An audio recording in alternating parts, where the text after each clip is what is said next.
अस्सलाम वालेकुम वरहमतुल्लाहि वबरकातुहू। मैं इंजीनियर नाजिम शाह, उत्तर प्रदेश बरेली। एम राष्ट्रीय शाह समाज फाउंडेशन इंडिया, प्रदेश अध्यक्ष उत्तर प्रदेश, शाह उलमा काउंसिल बोर्ड का मेंबर। मैं तमाम शाह उलमा काउंसिल बोर्ड के मेंबरों से और आलिम इस्लाम हिंदुस्तान के सभी मुस्लिम बहन भाइयों से और युवा वर्ग से ये कहना चाहूँगा, एक संदेश पहुँचाना चाहता हूँ आप तक। आप तमाम लोग ये देख रहे हैं आजकल हिंदुस्तान में कि दीनी और दुनियावी इल्म होना चाहिए, ये हमारे हुजूर सल्लल्लाहु अलैहि वसल्लम ने भी फरमाया है। लेकिन हम दीन की पढ़ाई के लिए कंजूसी कर रहे हैं और दुनियावी पढ़ाई के लिए भागे पड़े। जहाँ ज़्यादा अच्छा अच्छा बच्चा पढ़ जाए अच्छी बात है, वो तो तरक्की करना चाहिए, अच्छी बात है। लेकिन हमें जीना कितना है? 70 साल, 80 साल, 90 साल, 100 साल, बस हद हो गई, लिमिट हो गई, बहुत हो गए 100 साल। आज के टाइम में कोई नहीं जीता 100 साल, बाकी सब अल्लाह की रज़ा। तो इमाम साहब आपको नज़र आते हैं तब जब जनाजा नमाज पढ़ाई जाती हो, इमाम साहब को बुलाइए। कुरान खानी हो तो इमाम साहब को बुलाइए। आपके यहाँ जलसा हो तो इमाम साहब को बुलाइए। आपके यहाँ तीजे की 40वें की फाता हो तो इमाम साहब को बुलाइए। कोई भी घर में न्यार नज़र होगी, इमाम साहब को बुलाइए। तो इमाम साहब नज़र आते हैं आपको, तो उस टीचर को क्यों नहीं बुलाते हैं जिसको आप डोनेशन दे करके एडमिशन करवाते हैं बच्चों का प्राइवेट स्कूलों में? जहाँ एडमिशन नहीं हो पाता है वहाँ डोनेशन दे करके एडमिशन करवाते हैं इंग्लिश मीडियम में। और सालाना खर्चा मिनिमम छोटा पहले क्लास से शुरू हो जाता है बच्चे का, 25-30 हज़ार से स्टार्टिंग होती होती वो 5 लाखों में पहुँच जाता है। और बच्चों को पढ़ा के लोग अपनी खेती बाड़ी बेचते हैं बच्चों को पढ़ाने के लिए। अच्छी बात है, करना चाहिए, मैं मना नहीं कर रहा हूँ, लेकिन उसके साथ में हम दीनी भी तो बच्चों को पढ़ाएं। अब रहा इमाम उसमें मसला कि उद्देश्य क्या है मेरा कहने का उद्देश्य ये है कि आखिर इमाम साहब जो हमें आखरत की बख्शिश करवाते हैं, हमारी जनाजा नमाज पढ़वाते हैं, जो हमारी दुरूद फातिहा करते हैं, हम उनको तनख्वाह में क्या देते हैं? क्या उनकी अपनी ज़रूरत नहीं होती है? क्या उनका अपना परिवार नहीं होता है? क्या उनका अपना खर्चा नहीं होता है? बिल्कुल होता है, जैसा कि मेरा होता है, आपका होता है, सबका होता है। ऐसे इमाम साहब भी एक इंसान है, उनका भी अपना खर्चा है।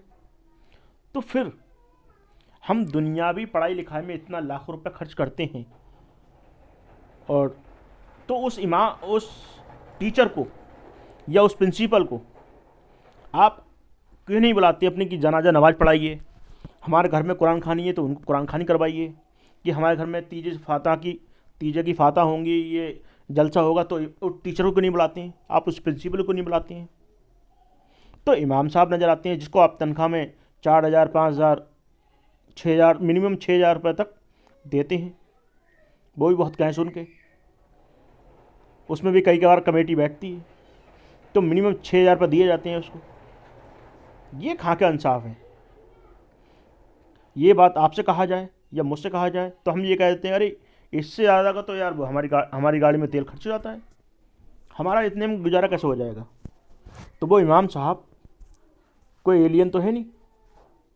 मैं हिंदुस्तान के तमाम इमामों की बात करना चाहूँगा कि वो इमाम साहब एलियन तो है नहीं कि साहब उनके खर्चे नहीं हैं। बिल्कुल खर्चे हैं, उनकी ज़रूरत है, उनका परिवार है। भाई बीमार तकलीफ़ में पड़ गए तो इलाज करवाएंगे, तो उसके लिए अल्ट्रासाउंड, एक्सरे, दवाई वगैरह ये सब आज के दिन नॉर्मल है। कपड़े भी लेना है, बच्चों को खाना भी खिलाना है, अपने भी खुद खाना है, ये भी सब खर्चे हैं, बहुत सारे खर्चे हैं, लाखों खर्चे हैं। तो इमाम साहब की तनख्वाह 6,000 रुपये दी जाती है, 4,000 दी जाती है, 5,000 दी जाती है, ये क्या बात है?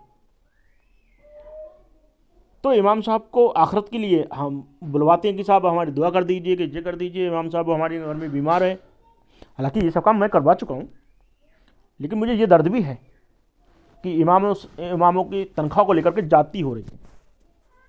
उसकी वजह यह है कि उनको 4,000, 5,000 रुपये में कोई इमाम नहीं जाएगा, कोई बच्चा नहीं जाएगा आज के टाइम में। यार सब छोड़ो, हमारे बरेली शहर में कारचोबी होती है, ज़रिए काम होता है, तो मिनिमम वो हफ्ते लड़का जो है 3-4 हज़ार रुपये ना कमा ले तो कहता है अरे वो कुछ समझ में नहीं आया मेरे को, काम बड़ा मद्दा है। तो वो हफ्ते में कमा रहा है तो उसको मद्दा लग रहा है वो पैसा, और इसको इमाम को पूरे महीने में तनख्वाह मिल रही है। ये क्या बात है? गलत है। और मैं तमाम आलम इस्लाम हिंदुस्तान के लोगों से कहना चाहूँगा कि आप तमाम लोग इसको देखें और मिनिमम 20,000 रुपये मेरे हिसाब से सैलरी होना चाहिए, जिससे कि उनका अपना खर्चा, अपना परिवार है वो सब देखें। और जो बच्चों को मदरसे में पढ़ा रहे हैं, हमें जनाजा नवाज पढ़ा रहे हैं, हमारी घर की जो कोई दुरूद फातिहा की बात आती है तो इमाम साहब को बुलवाते हैं, तो इनके उनके खर्चे नहीं है क्या? बिल्कुल खर्चे हैं। तो हम उनको देते हैं 4,000, 5,000, 6,000 बस मिनिमम।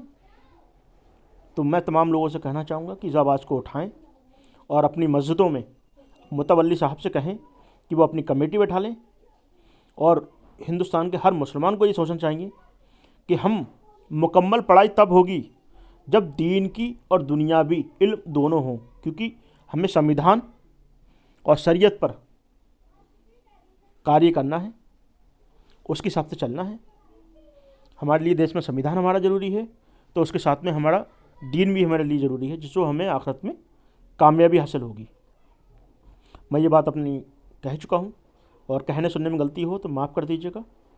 और आप तमाम लोग से मैं ये अपील करूँगा कि इमाम साहब को सैलरी में मिनिमम 20,000 से स्टार्टिंग करें। अल्लाह आप तमाम लोगों को कामयाबी अता फ़रमाए और जुमा मुबारक पेश करता हूँ। अस्सलाम वालेकुम वरहमतुल्लाहि वबरकातुहू।